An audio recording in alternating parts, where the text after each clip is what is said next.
and stuff. I remember the old Georgia. Yeah. Remember that?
As customary, we always have a word of prayer before our meeting, and I've asked Commissioner Bennett if he would lead us in this prayer. Lord Jesus, we just thank you again for another day. Lord, and we thank you for all the blessings you bring into our lives each and every day, Lord, and we just pray that you'll continue to bless us throughout our lives. Lord, the topics now are all the wars and the killing, the fighting and the killing, and we just thank you for letting us live in a free country. And we want to thank you for those that protect us and provide us with that free country, Lord, and especially those that have given the ultimate price for us to have freedom. And we want to pray, Lord, that you'll be with those families, the families that's lost their loved ones, to protect our freedoms, Lord. And we also we want to thank you for the ones that's out there right now, this minute, just letting us sit here to be free tonight, Lord. Just please be with all of those people, Lord, and be with all of those that put their first foot out front to protect us, Lord, and help us. All of our government departments, our public safety people, just please bless those. All of our sheriff's departments, and just it's so many that protect us. It's just, the list is so long, I could never even think to name all of those people. So please be with them, and Lord, please be with us here tonight as we conduct the county's business. And we want to thank you for all of those that have come here with concerns that are looking for answers, and hopefully we can give them those answers, Lord. And we thank you for our peaceful community. We really love it here. So, Lord, we thank you for all of these things. In Jesus' name I pray. Amen. Amen. Let's all stand for our pledge. I pledge allegiance to the flag of the United States of America and to the republic for which it stands, one nation, under God, indivisible, with liberty and justice for all.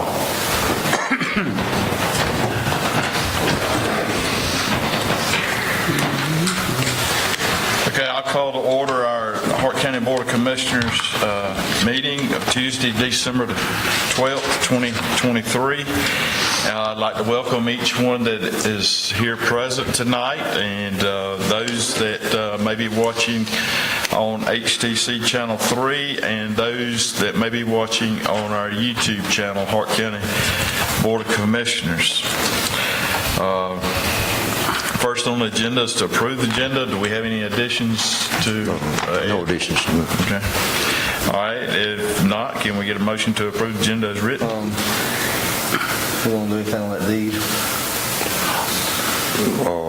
Yeah, I got it here if you want to. We can add it on under old business if you want to. Acceptance of the deed. Yeah. 12F. Yeah. Is that the Bowersville we're talking about? Right. Yes, it is. I'll make a motion with the amendment to add 12F, Bowersville deed. Second. Okay. So we got a motion to approve the agenda with amendment of adding 12F Bowersville deed. We got a second by Commissioner Brown. Any discussion? If not, we'll call for a vote. All in favor? It's a 5-0 vote. Then we'll move on to approve the minutes previous meeting, November 28, 2023 meeting. Are there any additions or corrections that need to be made there?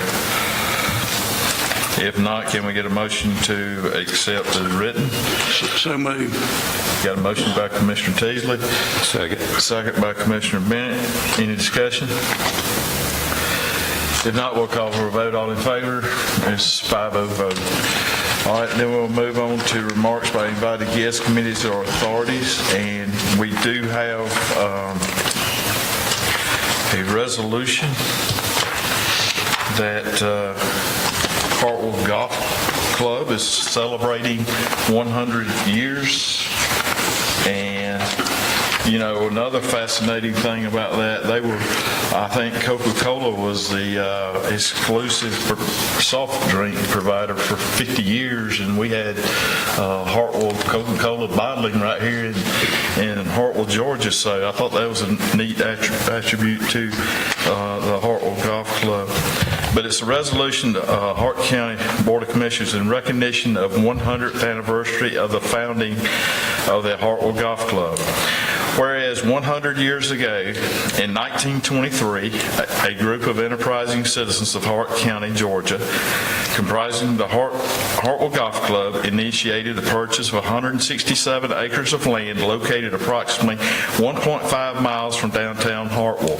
And whereas the legal organ for Hart County, the Hartwell Sun, reported the purchase of the real property signaled the opening of the Hartwell Country Club links and was part of a plan for a $10,000 business with a 5-hole course and plans to expand. And whereas, having operated as an unincorporated association for 45 years, the Hartwell Golf Club Incorporated was formally incorporated as Georgia Nonprofit Corporation in 1968, and whereas since its inception in 1923, the Hartwell Golf Club has provided great golf at a great price and beautiful casual atmosphere located in the rolling foothills of northeast Georgia near Hartwell Lake. And whereas on the 100th anniversary of its founding, the Hartwell Golf Club is renowned one of the oldest golf clubs in northeast Georgia, and through the steady stewardship of its leaders and members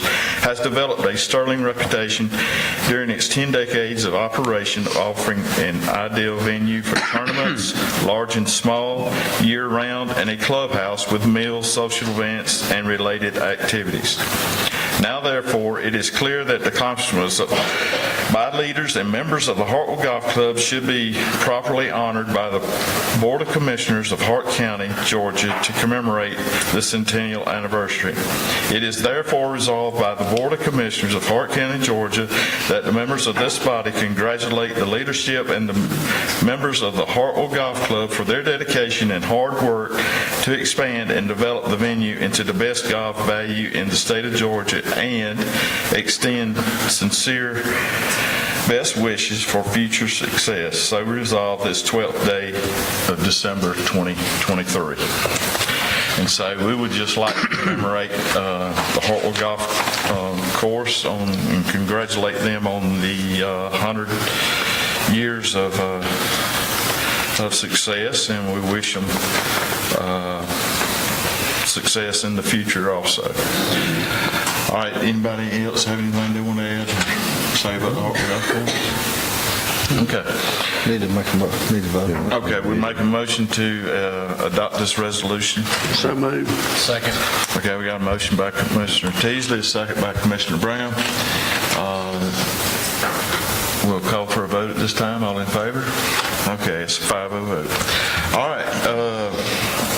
We'll move on to reports by constitutional officers and department heads, and we have Mr. Shane Hicks with us tonight as Chief Appraiser with the quarterly tax assessment report.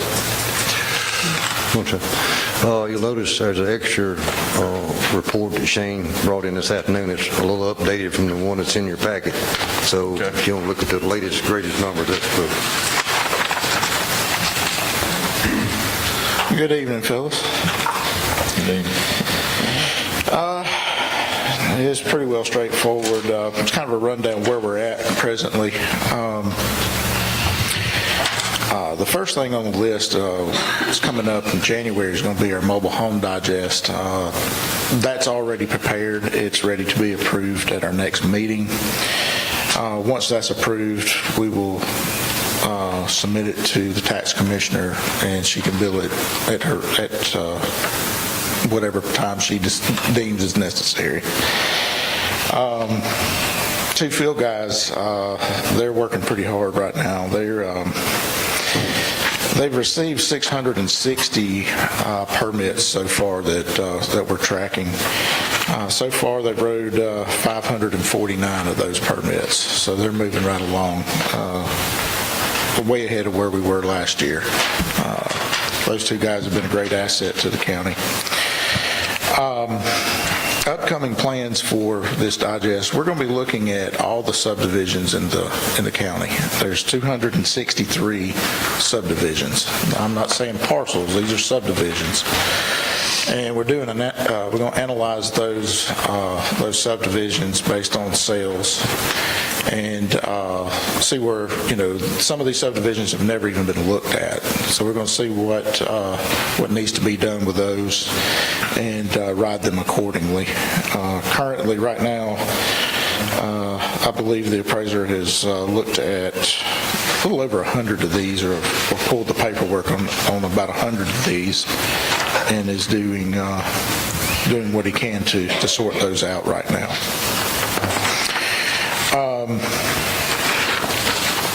We had a new hire.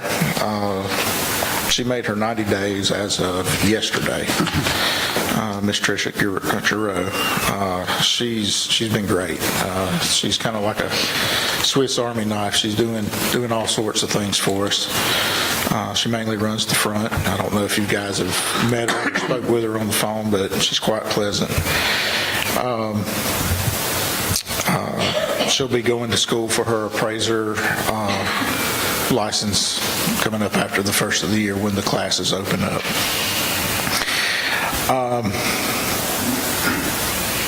Our personal property department, that is comprised of Nicole and Miss Chris Dickerson.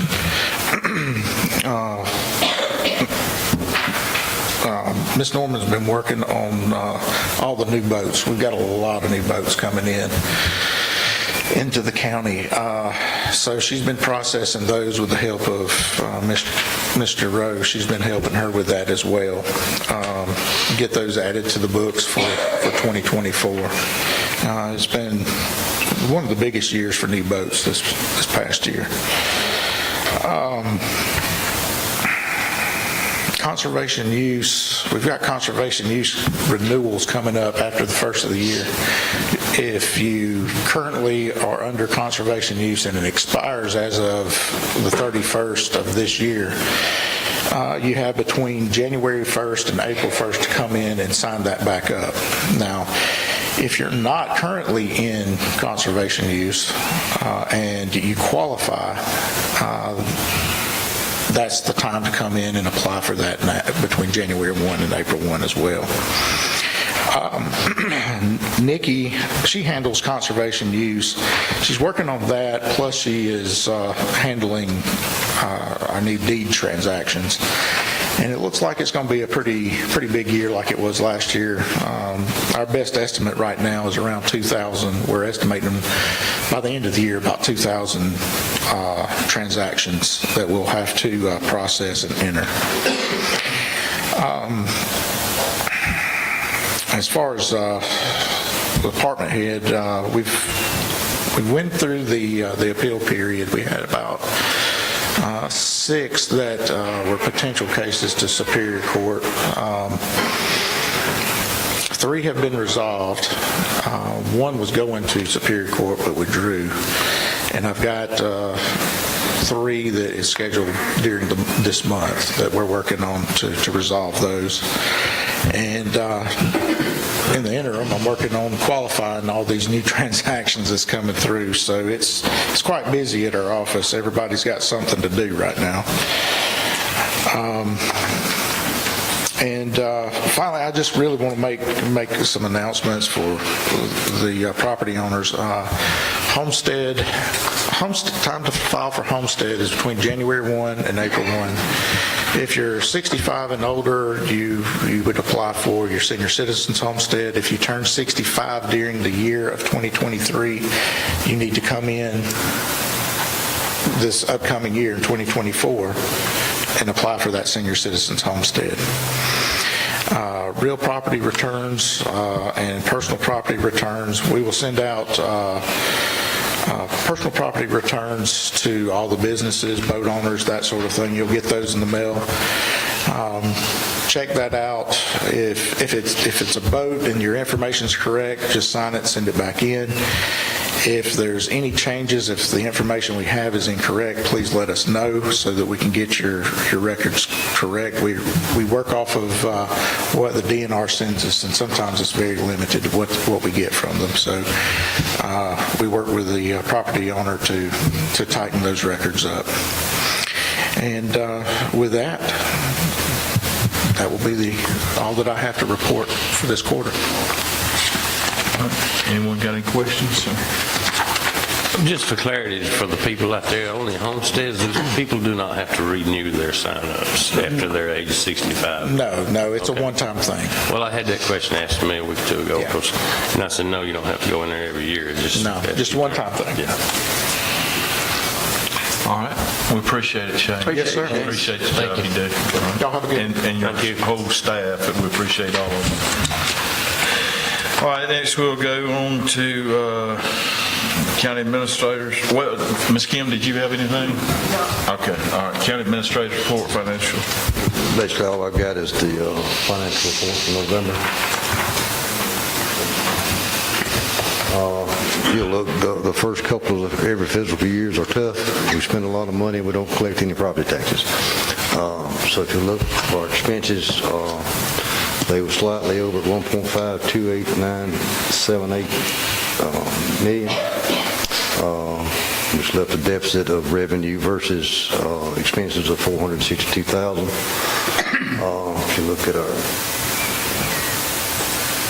If you look at our property taxes, that's where it's at. We're not collecting any yet. The bill just went out in November, so it'll be December and January before we collect any. The loss taxes are staying above what we expected slightly. EMS fees are above expectations, and the vehicle title fees are above expectations.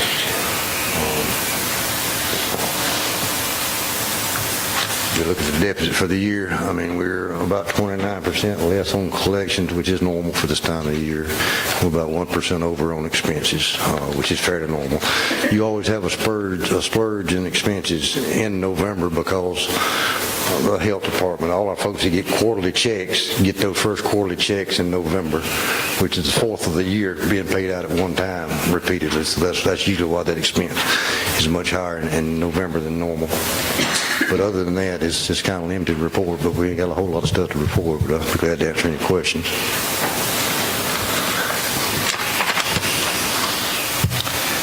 All right. Anybody got any questions? Yeah. And I'll give us kind of heads up, next month, the December or January 1 is going to look odd for EMS. We got to change the billing software, and that's going to give us a 4-week gap with probably no collections. So when that pops up and you see all that big red, don't let it scare you. It'll catch back up as we go down the road. That's all I have. All right. Thank you, Terrell. As far as chairman's report, I hope y'all have noticed the Merry Christmas banner down there. We wish you a Merry Christmas and a Happy New Year, but the Board of Commissioners, as far as individuals, we have taken up, we ain't took up all the money yet, but we're taking up money to pay for these banners. They were going to be used in the parade. We had a transportation lined up, and then, and we all know what happened. It rained that day, so we know what it means when we get our parade rained on. And let me say, the chamber, I think, made a good call in calling the parade. I mean, I know these people that work at the chamber, and there's nothing that they'd love more to do than do a good parade. And they had put in a lot of work and had set up a lot of organizational meetings to make this happen. But after all, like I said, it rained and they had to call it off, and I support them I think that was a good call, and appreciate them and the work they've done. And let's remember those that, this Christmas season may be the first Christmas that someone's there without their spouse, or those that may be there without their father, or may be there without their mother. And, if we could all remember these folks, and if you can reach out and help people in our area, this is I think, one of the most loving communities around, and you've seen that through people in the last few months, especially how their spirit of outpouring of love has went throughout this county. And but like I said, say a prayer for those folks, and if we can help them in any kind of way, let them know that we're there to help. That's all I have. I'll turn it over to District 1 Bennett? Well, first off, I don't know if we can auction off all these banners we're paying for, maybe. I thought about taking my hat back there and we'll take up a little off Marshall. Frankie ain't taking none offer. These banners aren't cheap, y'all, but anyway. I don't really have anything to report, just iterating more about what Commissioner Stevens said. It is the time of the year to help people, and of course, I know there's a lot of it. We help people all year round, we do. But if there's anything or anybody out there that you know needs special help, maybe you want to throw in a little extra at this time of the year. And I don't have any problems in District 1. I've just got a great community. The few issues we have, we take care of them with phone calls. I'd like to thank all my District 1 constituents for that, for giving me a more or less an easy year. We had one year before last when everything was happening, the pandemic and all, but I'd like to thank them and just thank everybody and wish everybody a happy holiday out there and everybody be safe. That's all I have, Mr. Chairman. All right, we'll move on to District 2, Commissioner Teasdale. I agree with everything that Commissioner Sayer said, and I want to wish everybody a Merry Christmas and a Happy New Year. That's all I got. District 4, Commissioner Brown. Merry Christmas and Happy New Year. Hope everyone enjoys their time with family and friends this holiday season. As we look back on the year 2023, just want to say to each and every one of the commissioners here, appreciate you guys. It's a pleasure to serve alongside you. I think we had a good year, and looking forward to 2024. And I just also want to, as we look back at the year, thank all the employees that make up our county government system, whether it's first responders or employees here in the office administrative role. But a lot of people behind the scenes that our average citizens may not know about or come in contact with. But we have some great people that make up our county, and they work very hard. And just appreciate every single one of them. And that's all I have, Mr. Chairman. All right, District 5, Commissioner Dorsey. Several things. First of all, I do want to start out and echo the Merry Christmas and Happy New Year to everybody. It is a difficult time for some, and keep those in your thoughts and prayers. I mean, you can think back of those who've lost loved ones. And I'm going to talk about one here in just a minute that we've lost just recently. Mr. Billy Ray Vickery. Billy Ray Vickery was a charter member of the Gold Mine Fire Department and served this county admirably for years as a fire chief and assistant fire chief. I was fortunate enough to be in the Gold Mine Fire Department with him. I've been there for over 25 years, and when the pagers went off, that guy was out, and did a lot for the fire department. He was the last part-time fire chief that the county had before we moved into a full-time chief. So I just wanted to recognize his achievements and keep that family in your thoughts and prayers, because they're definitely good folks, and his son also served in the fire department for many years as well. So a spinoff to that, I attended the annual fire department dinner at Pleasant Grove Church on Saturday night. Chairman was there as well, and kudos to Chris Pritchett and the staff there for the meal. It was awesome, as it is always, and just want to thank all these volunteers. We're in desperate need of volunteers. We talk about this a lot. The College and Career Academy is starting a program for Firefighter 101 or Firefighter 1 certification. But there's coming a day when the volunteers are not going to continue to be able to serve the needs of this county. So if you're interested, I challenge you to get with the fire chief, see me, see Terrell, because we definitely need volunteers. That's all I got, Mr. Chairman. All right, thank you. All right, we'll move on to old business 12A, Chapter 46, Land Development Standards, third and final reading. When we left the last meeting, I think the understanding was we had two decisions to make. There might have been more, but the one was the measurement of right-of-way from property line, or the road right-of-way, or the center of the road was one of them, and the number of houses, or was some was talking about 10 houses, some was talking about 15 houses for the exemptions. Was there any other questions that we had not clarified? I think we made a resolution to keep them at 10.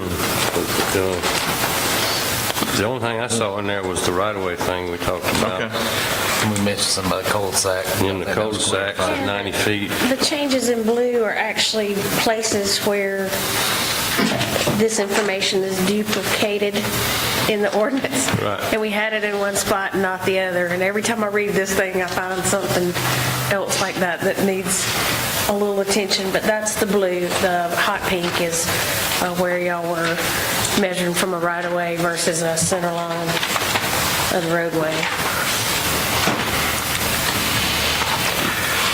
All right, so we're going to set a limit on 10 or less houses for the small subdivision. Right. Is that consensus? I mean, okay. Lots, 10 or less lots. Yes. 10 or less lots. All right, then the measurement of right-of-way, center of the road, the road right-of-way, or the property line. That's our three options that we're going to measure setbacks from. The ones I heard there was one county that used the center road, but most all your counties use the right-of-way of the highway or the road. It's not the center line. And and especially on these state roads, I like the right-of-way and not the center line. I don't have a problem with it off of county roads, off our county roads at all, coming from the center line. Would you say the county roads would be all right from the center line? Yeah, I mean, the county roads, but not the state highways. Okay. Yeah. What would be wrong if you used the property line, the corners, You talking about on the county roads? or state highways? Well, on the state highway? Well, that's what I'm saying, use the property line. Okay. Not The center of the road. problem's going to be, if you've got prescriptive right-of-way on one lot, and then right next door to it, the next lot over, the next lot adjacent, you've got an 80-foot right-of-way, and then the next one 100, then the next one 40, then the next one 20. I mean, that's what we're going to run into on some of these county roads especially. There's going to be more uniformity on the state routes. And is it right for that person who has the 80-foot right-of-way to be measured from there when the one who's prescriptive, which is going to be the ditch line, to be measured from there? That's my whole issue with this, because these county roads specifically, this right-of-way varies. The state right-of-way is more consistent than the counties, but when you get around some of these bridges or creeks and things like that, right-of-way does open up. And there's, I hate to say it, there's really not a true good method that fits both. One size doesn't fit all here. But it's going to fit best off of the right-of-way. But even if you came off the center of the road in the county, you would use the right-of-way distance plus your 60-foot setback off of the center. Say Mount Olive Road's got 80 foot, well, you'd say 40 plus 60, so you got to be 100 off of the center. I mean, if it changed, Mount Olive changes a couple times down through there as far as right-of-ways. But is it fair to that neighbor who may have prescriptive right-of-way that's going to be at the ditch line? I understand what you're saying, but you can't have your cake and eat it too in every situation. I mean, we got to come up with some type. I've talked to a local surveyor, and basically the thought process was the county roads, because there is so much variance in the right-of-way, to do those from the center line of the road. And maybe the state highways, which seem to be more consistent, is do those from the right-of-way. I know it's inconsistent, but it's just, that's one of the things we're going to have to deal with. Can we agree to allow the setbacks from the center of the road on a county road and go from the right-of-way on the state road? Can we do that? That's what I think. I'm good with that. Do we not think that's going to cause confusion? It's going to cause confusion, there's no doubt about it. But I mean, if it's a state road. From what I've seen, though, the other counties where we're looking at, they just use right-of-way. But can you pinpoint exactly where a center line of every county road is? I think that we have to I mean, they're stay not all consistent and stick with the right-of-way, and that we're going to be an Same width, some are anomaly not if we have center of the road painted. on specific roads. And I may be wrong, but that's just my What we thought. talked about last meeting was the center of the right-of-way, because there's going to be some roads that's going to shift over time to one side or the other. What are those setbacks going to be for this? It'll be half of the right-of-way plus the original setback. Plus the original setback? Yeah, that'll be your number. If it's a 40-foot right-of-way, it'd be 20 plus 60, which would be 8. Again, that's just clarification, just to know. You're just coming off the center of the road to make it much simpler for the surveyor or whoever to pull these points, is all I'm saying. And it's, like I said, the right-of-ways are different. There's 30-foots, 40s, 60s, 80s throughout the county. We don't really consider a 30-foot right-of-way anymore. If it's prescriptive, it's considered under law as 40-foot, correct? I'm not going to go there. Well, you don't want to tell people on there to drive that, so. It's ditch You to know, ditch. I hate to say this, but the only other way that I know that you can do this and be fair and consistent is when somebody has a piece of property that they're wanting to develop, they bring it to us and they work through Terrell, and then Terrell make a recommendation on what he thinks, and let's try to get a specific distance on where we're going. I mean, I think obviously, that a property pin is the only thing that is certain that's never going to move or change. This property line is there. some certain. It's fine. I don't And disagree. sometimes the property line is the center line of the road, sometimes it crosses the road. I don't disagree, but you can pull up Q Public and you can see all day long where this right-of-way does all kind of crazy things. Q Public pulls out a generic, I understand. But we have for a right-of-way, it has to do nothing to the legal right-of-way. But you can go to the courthouse and pull those plats, and you'll see exactly what I'm talking about, where some that are wider than others.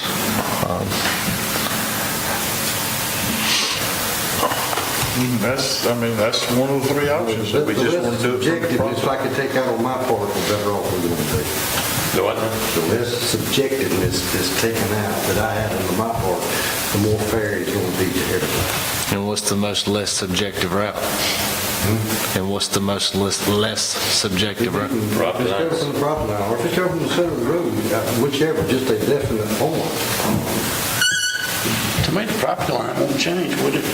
Yeah, change every parcel. We're going from the right-of-way now, correct? Property line. Have we seen major issues with the property line, how it is now? On new lots, no. But old lots? The old stuff, there's nothing defined. Was not to apply. Yeah, some of the property lines are out in the road. So then we figured the different one, we go with The right-of-way. ditch or whatever. Well, most of them are like that, though. They already grandfathered in on everything anyway, and they built out, so we wouldn't. Well, no, I'm going to spring one on you tonight. How about some of that? Well, we got to have something to write in this ordinance. So we're going to go from the property line, or we're going to go from right. I'll make a motion, we just go from the property line. I mean, it's worked for all these years. I'll second that motion. All right, any discussion? If not, we'll call for a vote. All in favor? I just don't think it's going to be fair to everybody. I'm opposed. 4-1. And what was the other? what was your statement? So you've got some older subdivisions out in the county now that have 7, 8, 10 acres. What if somebody wants to subdivide a subdivision? That's going to come up. Subdivide a subdivision? Subdivide a subdivided lot in a subdivision. So if it's 2 acres, they're going to make 2 lots? No, let's just say it's 8 acres and they want to put 5 1-acre lots in there. Okay. Well, Now, there would may that be- not be subject to the subdivision ordinance? You're subdividing a piece of property. Every For- piece of for property has development been divided purposes. at That's what some I'm saying. point. It's for development purposes. If it's on an existing county road, it'd have to be 3-acre lots minimum. But if they put in another road, they could technically put in 5 lots, the way this ordinance reads. If they build a road too big, They could do it. Well, no, I don't believe they're going to do that 5 lots, unless it's 5 lake lots or something. What I'm saying, I mean, they'd have to come up with everything else to meet the specifications. Right. Which is going, they'd be an investment versus profit. It should be held to the same standard as anybody else. All right. I mean, the thing about this ordinance is it's not one size fits all. We're going to have to make decisions on a regular basis, and we've got to be consistent in how we do that. There's going to be probably 25-30% of them that Terrell's going to bring to us. Well, I'll bring all. I know, but Now, individual laws are different things. questions about things, I'm going to say 1 out of 3, he's going to have questions and want clarity from us on how it's going to apply to this. And we just got to be consistent. Now, we're running into these overlaps and setbacks. I mean, you read one part of the ordinance, you said they're against. You read the other part, it says they're not. I just want something constant. It don't matter to me which way it is. I'll bring everything. Or I'll bring nothing. That's entirely up to y'all. That's consistency. Well, one thing for sure, we hadn't had any subdivision problems in 2.5 years now, so. None of the newer, anything that's done after 2000 is good. It's 2000 and back, it's just a question. Well, they're pretty much grandfathered in on most of all their stuff. That's what I thought. 2000 back. And, it's not a whole lot of question there, unless they get outside. That's on the setback. Yeah. That's on the setback. All right. So we've answered all the questions. Kim? I thought you had another one. Did you not have another question? Oh, I'm here for the next one, What was that? the mobile I don't know, home. that's what, I thought that you had. But you clear on the subdivision orders on that, right? Yes, sir. Y'all- I want to ask one question of the board. All right. And this is something that I think we as a board need to be cognizant of going forward. We had Archway go and do an inventory of available lots that are out there. When do we as a board, this is something to think about, I'm not asking for a decision tonight, but when do we as a board determine enough is enough? Just something to think about.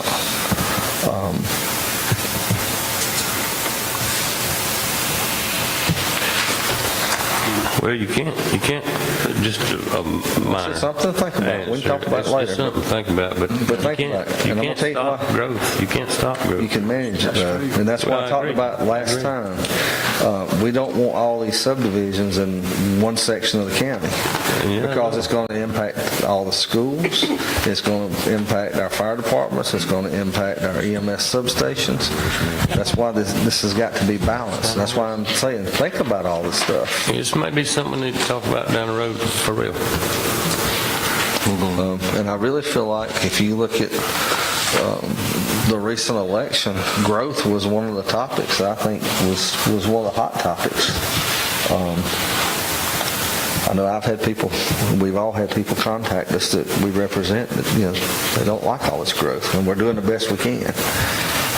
But you can't stop it, you've got to manage it and stay in front of it.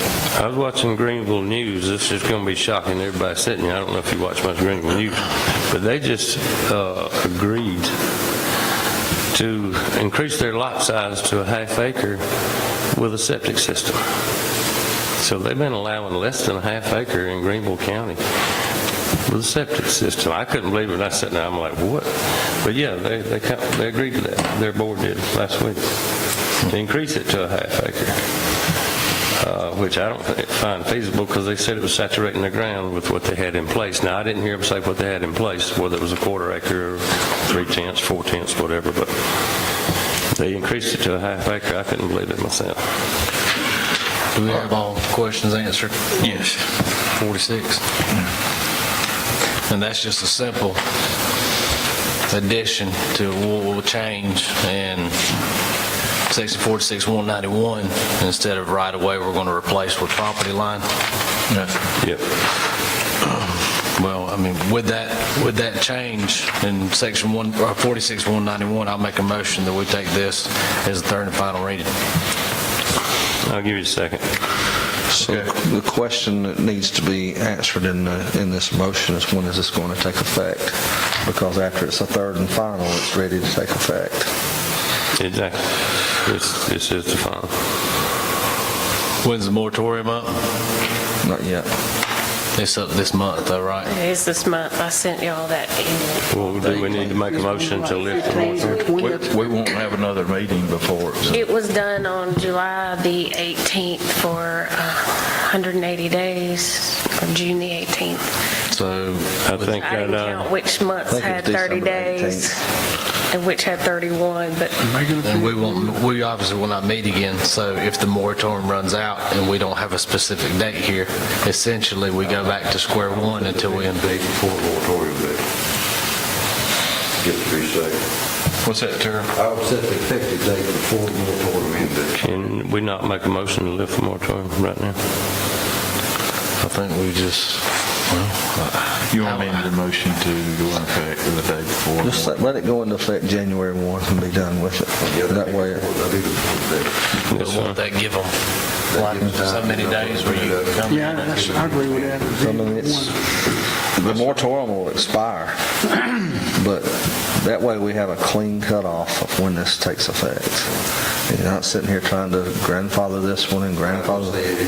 January 1 makes more sense. January 1. then. But my worry was, from December 19th to the end of the year, wouldn't that have a period? Well, it'll just be like it would whenever this takes effect. That's what I'm saying. So if we Just say this takes effect January 1 and we do not take any action on that moratorium, there's going to be 2 weeks there where you can come in here and Extend the moratorium to December 31st and let this take effect January Now 1. that makes more sense. You want the end of the Because that's, the original plan there was to make this enact January 1 and let the moratorium run out. And I was like, well, hold on a second, that's 2 weeks. It really, Can we put that all in one motion? Is that feasible? So I amend my motion to take this as the third and final reading with the amendment of section 46-191 changing to property line versus right-of-way, and that this would go into effect January 1, and that we shall extend the moratorium to January 1, 2024. midnight, 12:31. That'd be fine. We'll take midnight. Okay, you second. And I second that with the amendment. All right. Okay. That way nobody can come in before Right, Christmas. right. There was a gap there. Okay, any other discussion? Anyone from the audience got any questions? Does that include It what? does have names. Yeah, they're going to have names. It's in there. it's in the current subdivision ordinance. It requires them to have it. All right. Is that it? Any other questions or comments? If not, we'll call for a vote. All in favor? This is 5-0 vote. Okay. We'll move on to Chapter 50, Manufactured Mobile Home Ordinance, amended, second reading. Basically, this is the amendment to the ordinance to require inspections of mobile homes, which consists of the electrical, the pier system, the foundations, Tie downs. and all this stuff.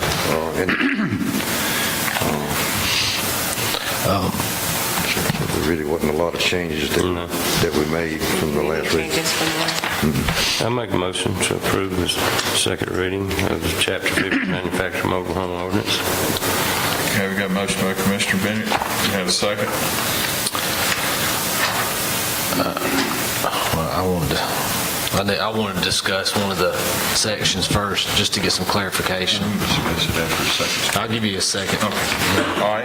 We got a motion by Commissioner Bennett, second by Commissioner Brown. Now we got floor for discussion. On second, section F, installation, it has an average height of 5 feet. It was brought to my attention that a lot of the manufacturers give a guideline of, instead of using floor height, and actually I don't think floor height was used, it was pier height, and that made it a little more uniform if you use pier height instead of floor height, because even I was trying to figure out what would be deemed as the floor, and whereas on a pier, it's pretty cut and dry. You just measure the pier, and then instead of having average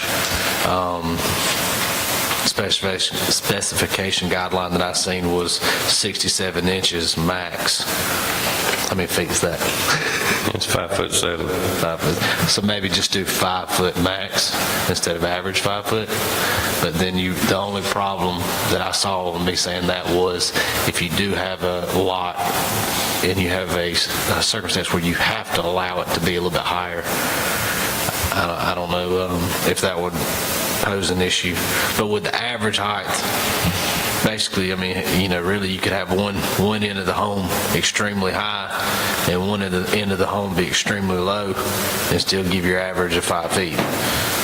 Is that an elevation from the finished grade? Still from the finished grade? Finished grade, but So we're using measuring pier. the pier Use the pier instead finished of, floor level. yeah. Because there was kind of a gray area instead of using, The pier should not exceed 5 feet. because on the floor, do you use the floor in the house, the frame, or the last piece of vinyl? Whereas on the pier, it is what it is. It actually gives them about another 12 inches of height there, actually. If you measure by the pier. If you measure, yeah. Maximum pier height is 5 foot. Right. You get about 12 more inches at that versus the floor. Some of the financial people have put some new requirements on where if they don't meet a certain height, they got to be able to pay it. That's right. And then put them on pay it. First time I've ever seen one that did a while back. So the height, to get the height out, you get below the maximum height, they have to be able to pay it for them going home. I think the majority, if it's going to be, even if it's a local bank, they require a pad graded with compaction levels and a proper slope. So water is deviated away and not able to come up under the crawl space. But that was my thought. I mean, by all means, if you guys feel like the floor height is the way to go, to me, it might pose some confusion there. Well, with the way they're doing their footers and their block work now, I think 5 foot pier height's fine.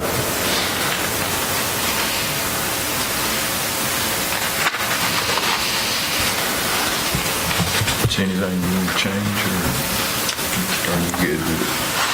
I mean, if I was going to change anything, that was what I was proposing, was instead of using floor height, using pier height. I'm fine with that. Okay. Pier height. And you think that's what I wanted you guys to debate that too, if it was adequate or if it was. That's good. Well, I'm in my motion to that, for that section to be changed to 5 foot pier height and not floor. Give you a second. Second. All right. We got a motion by Commissioner Bennett and a second by Commissioner Brown. Any discussion? Anyone from questions? If you would come up front, please. If you would state your name and. Hi, my name's Debbie Dorman. I'm a newer resident. Happy to be here. My question on mobile homes in general, is there going to be some type of control on the number of those types of units that will be coming into the county? So that there could be, I know that you're trying to control growth, but I didn't know if there was... Well, even in our subdivision ordinance where we're splitting lots up into 1 acre lots, I mean, we're allowing 50 lots at a time. If someone wants to put mobile homes on those 50 lots, there's nothing that says. There should only be one mobile home per lot. Right. Yeah, this isn't a mobile home park ordinance. This is not a mobile home park, but I'm just saying a subdivision that's broken down into 1 acre lots, 50 lots, they can have 50 mobile homes per lot. 50 one per lot, which would give you a total of 50. The purpose of this ordinance is to deal with dilapidated mobile homes that have been moved into the county. So we don't get these clunkers and one's falling apart and the walls falling off of them. That's what this ordinance is addressing primarily. So that's helpful to know, because you don't want Tobacco Road meeting Deliverance. I think you get confused now. Mobile home park is a whole different deal. There's a lot of different regulations to it. This is not.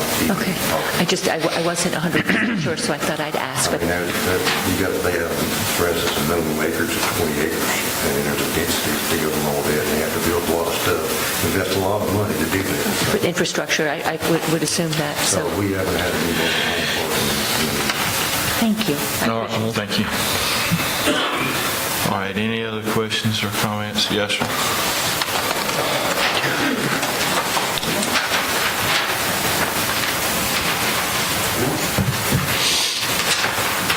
Name here is Cliff Troutline, live out in the Reed Creek area. Been here before, guys.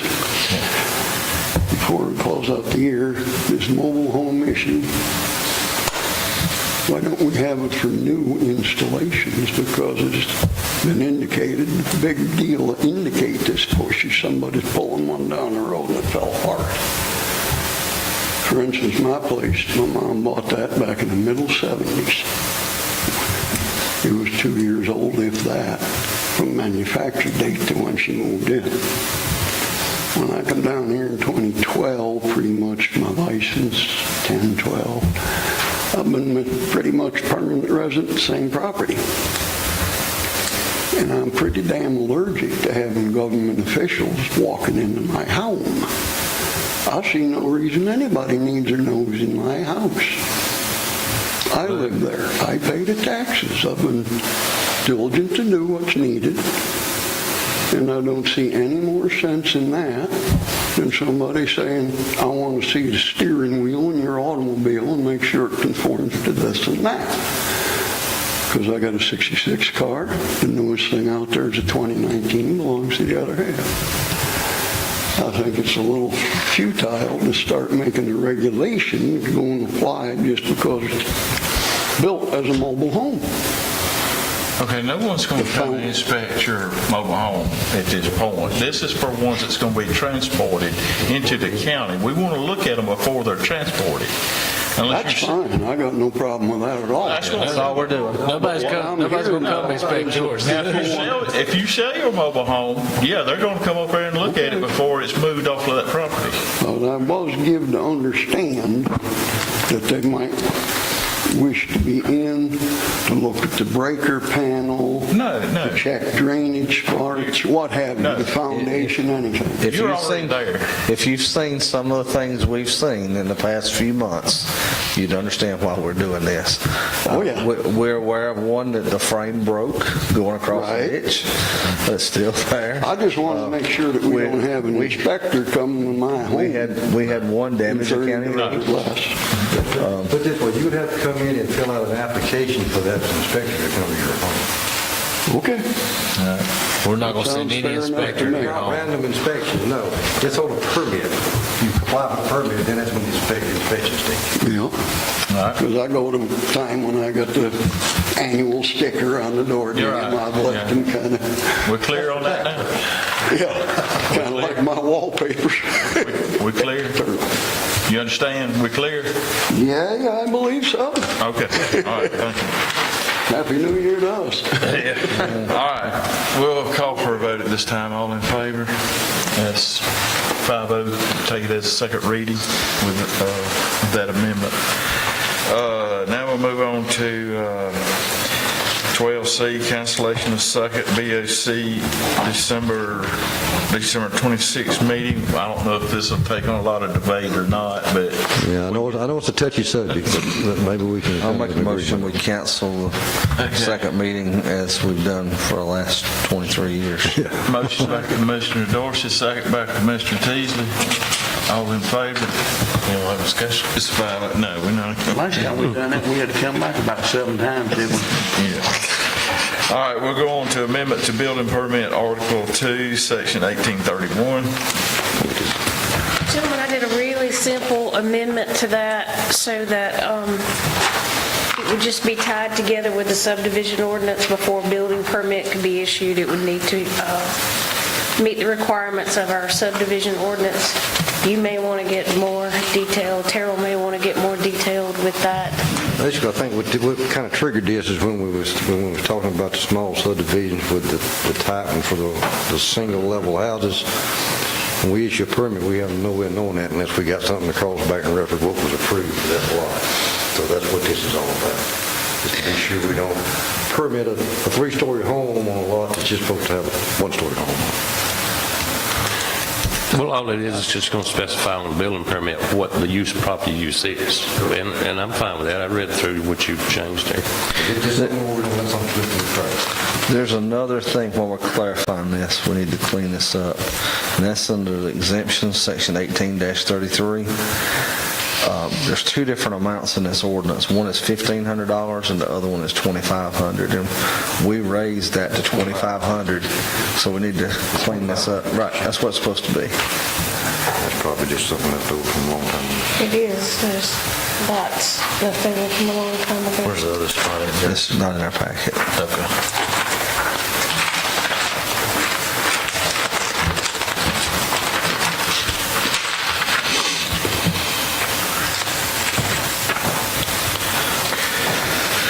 All right. Here it is, right here, G. Yeah. It's like word fun. All right, with those corrections for 2,500, any other? While we're taking this to clean this up as a first reading, let's all just go ahead and take a good, clean look at this, and any other language that needs to be cleaned up, let's hit this one while we're doing it and be done with it. If everybody's okay with that. Just take no action in, or? No, go ahead and take it. No. Okay.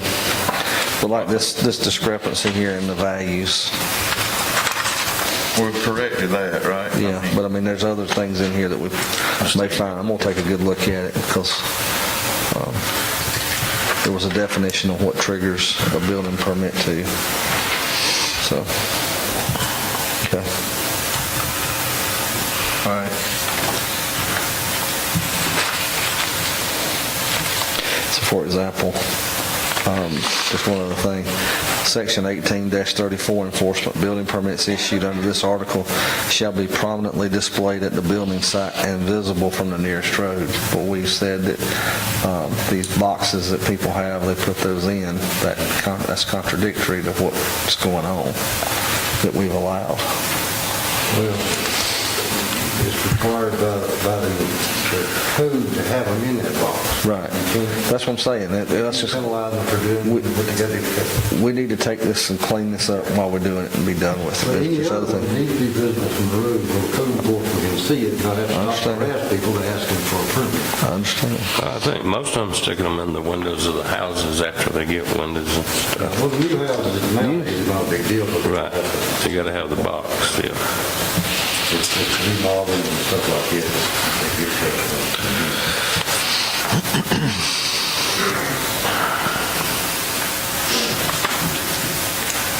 Are you looking for a motion for the first reading?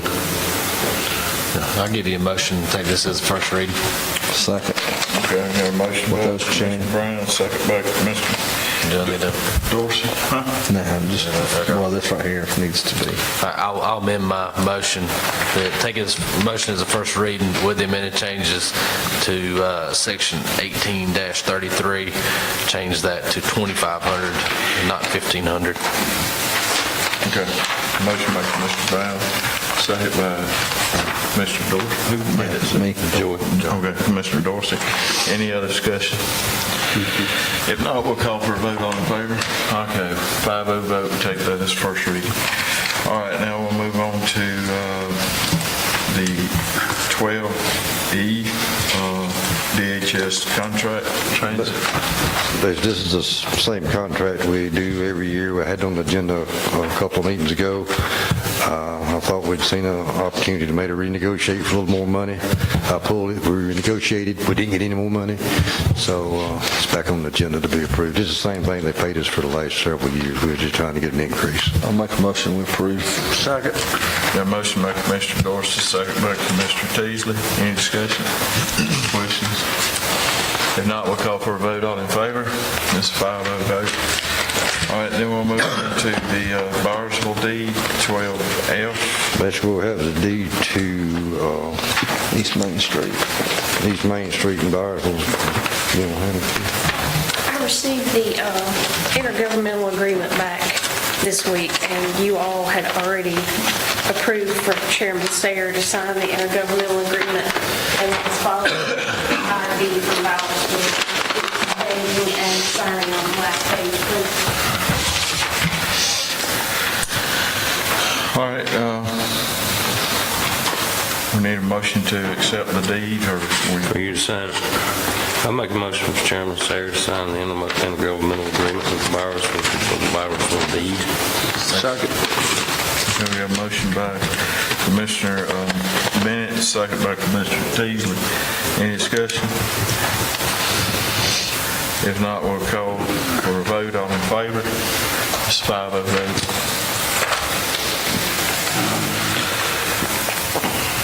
Okay, now we'll move on to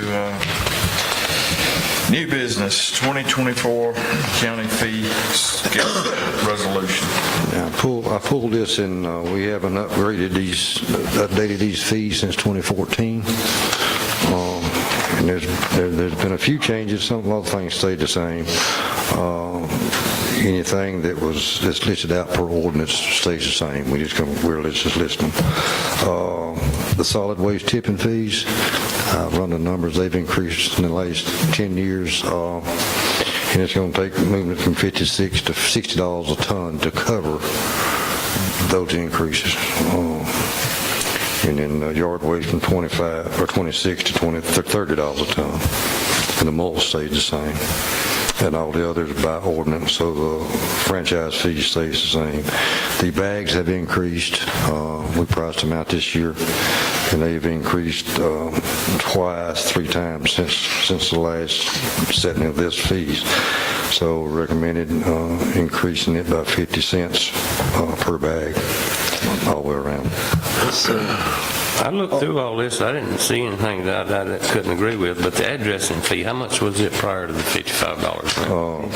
$50. I didn't know. The signs went up $5. Okay. That's the only reason for that increase. Well, all the rest, I don't have a problem with the increases that I've... Let's talk about solid waste. Okay. Is that going to be enough to keep it self-supporting? Not for the next 10 years, no. I understand, but what about Well, it is next today. year? Next year, I'm hoping we'll be okay. We're going to have to make some, we're going to have to spend some money out there.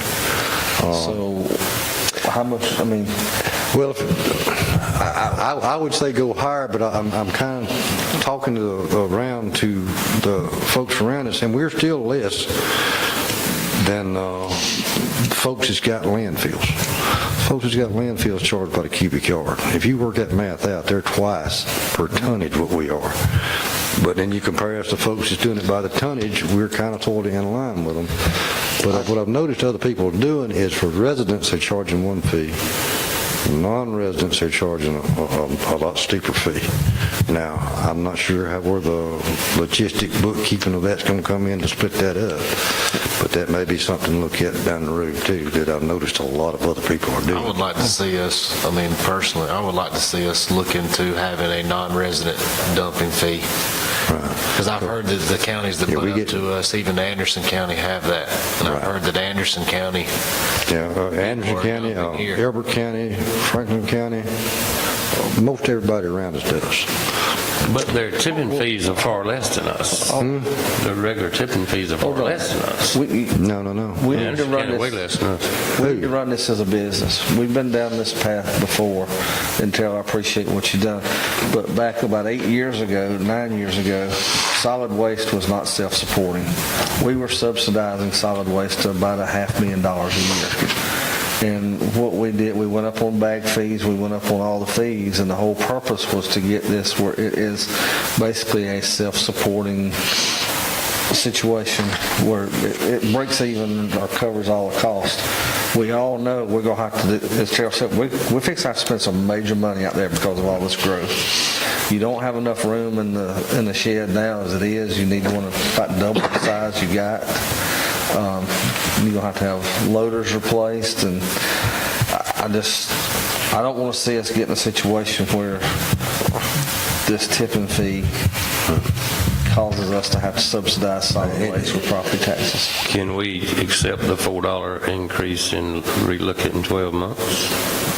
Well, we can go back and look at it, but I'm just wanting to make sure. Yeah, we can revisit it at any time. I know there's going to be some money spent out there. The building needs to be bigger. There's a lot of upgrades that need to be done out there.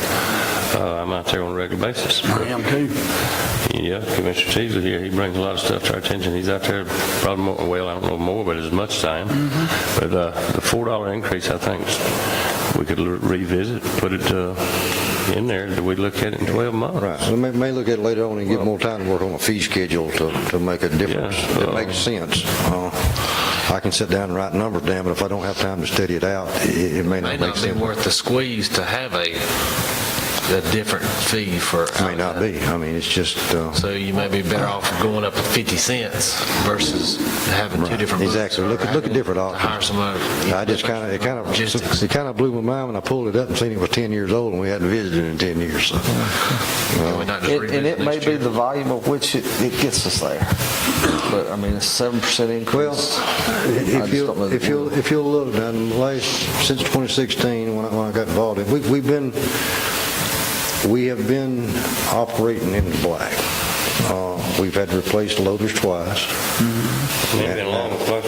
Now we're going to have to add another building or add on to the building or whatever. I'm not sure exactly what the cost is going to be, but I mean, we're averaging around $600,000, $700,000 in the account for that. But when we spend that money, we got to build it back, and our supplies are not going to get any cheaper. Well, I was keeping a monthly record. I was having them give me a monthly sheet of how many tons a month, but I can't remember what it was. Do you remember? I get that print out too, but It's high. And I'm thinking $4 times that would bring in a lot of revenue at this point. it would. But you got to understand, every year, waste management goes up on us. I know. That's what I say, it needs to be revisited within 12 months. Well, why can't we put it in there so when waste management goes up, it automatically goes up? I mean, why do we sit and wait There's till? already- Huh? There's already, what we had done before, we had it tied to their That's what I'm saying. increase. And then we don't have to come back and revisit it. Well, that's entirely up. I'll work out a formula that Yeah, seems that's to what we work. need to do. Are you needing this done for January 1? to come into effect? We can go ahead and put it in effect. You can go ahead and put it in effect. We can go back and adjust it at any time. That's no big deal. I mean, the main thing is I the would health. like to take a If you look go at through it. here, it's got everybody's charging, the health departments, everybody. Theirs goes into effect January 1, right? Yeah. So for them to actually be legal, it needs to go into effect January 1. But there's no stipulation for us we could change We can this. change it any time. We just I would make like it And this is not an ordinance. This is not ordinance. It don't take 3 readings to do. It's a simple vote. In that case, I think, with the changes that he's got, let's go with them. But I would like for us all to take a look at this and revisit it first of the year and not let it linger on, because if there is something here that we're missing or something we may need to look at tinkering, let's just go ahead and get it while it's fresh on our mind. No doubt. All right, we got a motion by Commissioner Brown. You make it a I'll make that a motion, yeah. second by Commissioner Teasley. Any discussion? Any questions? If not, we'll call for a vote. All in favor? 5-0 vote. All right, then we'll move on to transfer station Christmas holiday hours. The way the holidays are hitting this year, it's going to throw the transfer station to be closed down 4 days in a row, which is, I've talked to a lot of the haulers today. They've all got concerns about that, and I didn't know where y'all want. We could adjust that schedule for a half a day, maybe on a Friday. Y'all approve the time if we get somebody to work. Now, When they want to close? They want to close on Friday and go back up Tuesday? On Thursday, Do what now? half a day on Thursday and Friday is when the offices are closed. And that's what I said, so there's Thursday and open back up on Tuesday. I'm just looking at the calendar. well, say it's going to put them closed down from lunchtime Thursday till Tuesday. Well, I don't think anybody have anything that can't wait. I don't think anybody have anything that can't wait. Yeah, you'd be surprised. Well, you understand, now, me taking my trash from home, I mean, I can go up to the convenience center, it's going to be open. But the folks that's picking up household garbage at houses has got to empty their trucks somewhere. That's Possibly the city too. I don't know what their holidays. Right, exactly. I mean, if we could just set aside and I'd say just leave it open all day Thursday.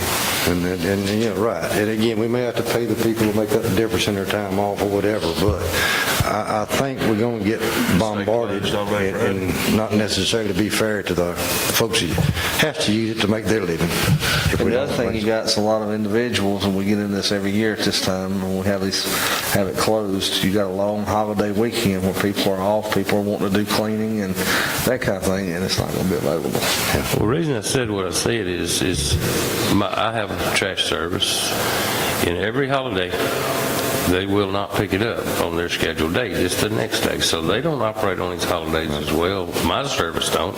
I notice my service is all over Hart County Waste Pro. Well, yeah. But all day Thursday is fine if you just want But to. I've had 3 of them contact me in the last day or two with this concern. They was planning on running their routes normal. Now, they won't run it on Sunday or whatever, but Or Monday. well, on Christmas Day, right? But they had worried about their Thursdays and Friday pickups not having nowhere to. Well, give them all day Thursday. I'll get with Craig and see if we can work out something to work out. We'll just make up their holiday stuff. If y'all give me the leeway to do I'll that. make a motion to authorize the county administrator to get with the solid waste supervisor and come up with a schedule for the holidays that'll work for everybody. Yeah, we got a motion by Commissioner Dorsey, second by Commissioner Bennett. Any other discussion? And I do know the guy that has been working out there. He was wanting to know when we were going to be closed, and if we're going to close all day on Friday, that would give him an opportunity to do some work. Oh, you know about. Yeah, it's been doing work out there. Trying to measure all these things together to get people in and out. Yeah, so that'll probably work out well, but, Yeah, I'll get with all of them and try to work out something. okay. All right, we got a motion second. Any discussion, any questions? If not, we'll call for a vote. All in favor? It's a 5-0 vote. All right. All right, so we're going to go with the 13C, Fowler minimum lot size variance.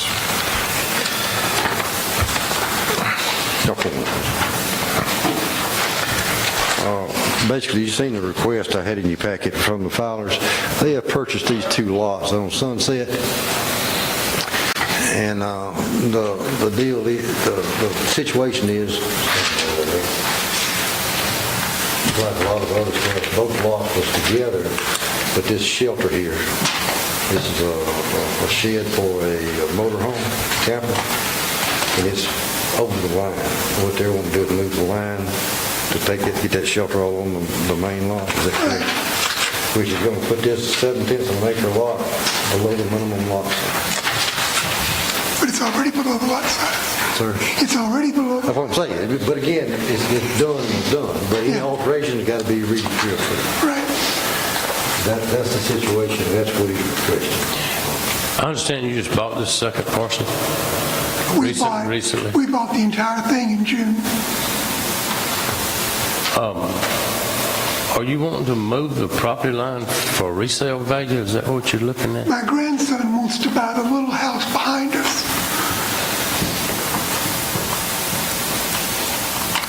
And no, I know it wouldn't be a problem with him. Well, technically, if that's the case, it could fall under the Family thing? the estate clause in the subdivision ordinance. And you could go down to a half acre right now because there's water out there on Sunset Drive.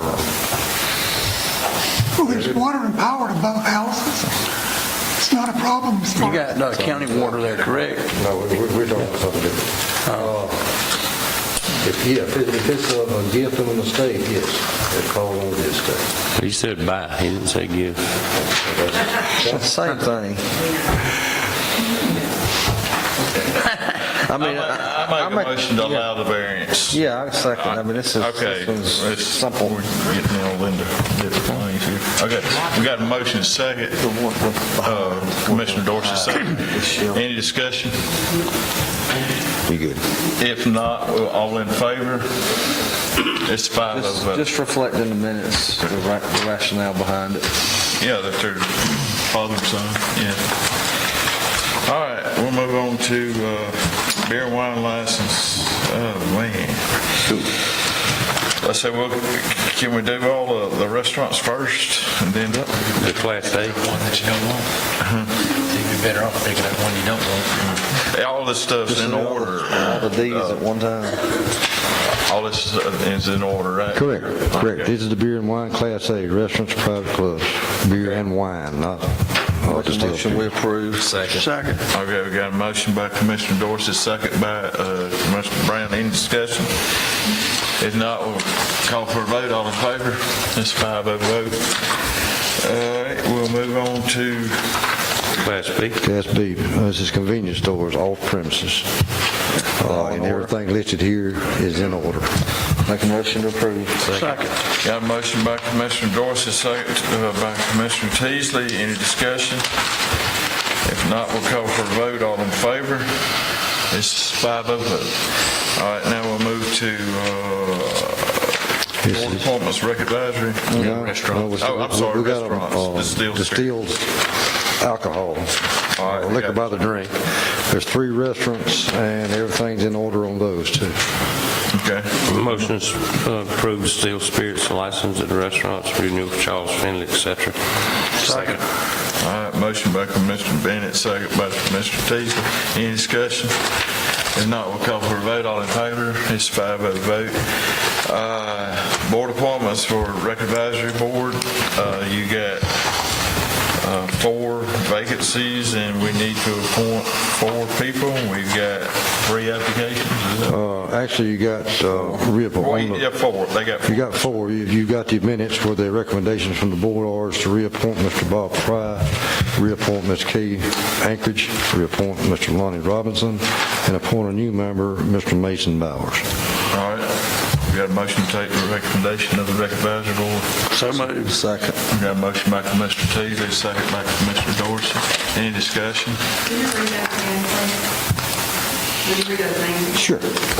To reappoint Mr. Bob Fry,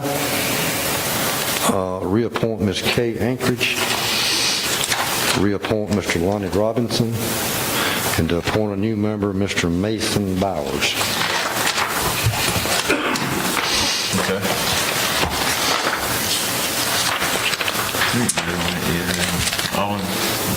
We ain't voted on that. All in favor? It's 5-0 vote. All right, thank you. All right, Board appointments, Tax Assessor Board, Make a motion to reappoint Miss Elaine Evans and Mr. Morris Cleveland. Second. all right, got a motion to reappoint Ms. Lane Evans and Marshall Cleveland, and second by Commissioner Brown. Any discussion? I just want to say one thing. This board has inherited some issues, and there's 2 members here tonight, and the 2 incumbents are up for reappointment. And I just want to tell them they're doing a great job. We appreciate what y'all doing. I know you've had some struggles, and we've had to work around some things, but everything looks good. And Shane, same to you as well, and your staff. Thank you. Thank you. Thank you. Thank y'all. Y'all do a great job. You do. Of course, they'll tell you I come by and visit with you. We got one more. Okay, well, Did y'all vote? Voted yet? Did y'all? We hadn't no, voted we yet. hadn't voted yet. Okay. Any other discussion? If not, we'll call for a vote. All in favor? It's 5-0 vote. All right, then we'll move on to appointment Chastity Chattahoochee. I'll make a motion, we reappoint Mr. Bill Chafin, who's served on this for quite some time. Second. He loves that job. I can Motion see. by Commissioner Dorsey, second by Commissioner Teasley. Mr. Chafin be reappointed. We appreciate him doing this. Yes, sir. Thank you, Mr. Bill. And any discussion? Just appreciate everything Mr. Bill does for us. I know he serves on a lot of boards and different capacities, and he's always there to be the first one in the line and keeps on volunteering. We just appreciate him, and we definitely recognize that. Thank you. All right. All in favor? It's 5-0 vote. All right, we'll move on to public comment. Does anyone here have anything they would like to address the board with? All right. You can pass my hat, Marshall. No. Gotta take it When off. they get rid of them signs, You don't take up a love offering before we go? I'm gonna take it up out of y'all too. I thought you were going to hit your hammer right there once or twice. All right, we still got executive session, so can we get a motion to? I make a motion, we go into executive session for litigation. Got a motion by Commissioner Dorsey, a second by Commissioner Teasley. That we go into executive session. All in favor? I'm gonna run the rest of the I'm impressed.